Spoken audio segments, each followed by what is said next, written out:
Assalamualaikum warahmatullahi wabarakatuh. Perkenalkan, nama saya Arika Junia Saputri, kelas Informatika B, NIM 251032. Di sini saya akan mempresentasikan tentang manajemen proses dalam sistem operasi. Deskripsi umum tentang manajemen proses. Proses adalah program yang sedang dieksekusi. Manajemen proses merupakan fungsi sistem operasi untuk mengatur eksekusi berbagai proses.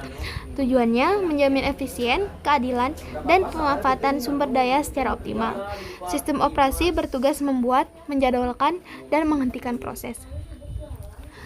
Proses control block. Proses control block adalah struktur data penting yang menyimpan informasi tentang proses.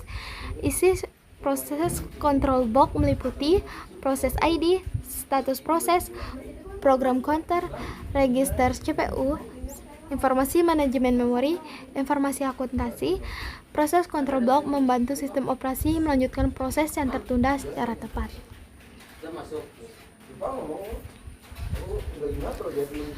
Jenis-jenis operasi dalam proses. Proses creation, OS membuat proses baru. Proses execution, proses berjalan di CPU. Proses waiting, proses menunggu input atau giliran CPU. Proses termination, proses berhenti setelah selesai atau karena error. Setiap operasi dikontrol oleh OS agar tidak terjadi konflik antar proses. Jenis-jenis penjadwalan. Long term scheduler menentukan proses mana yang dimasukkan ke antrian siap. Short term scheduler menentukan proses mana yang dieksekusi CPU berikutnya.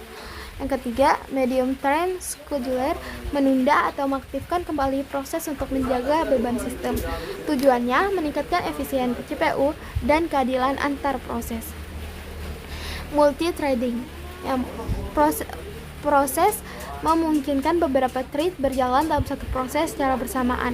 Keuntungannya yaitu respon lebih cepat terhadap pengguna, pemanfaatan CPU lebih efisien. Yang ketiga, kebersamaan.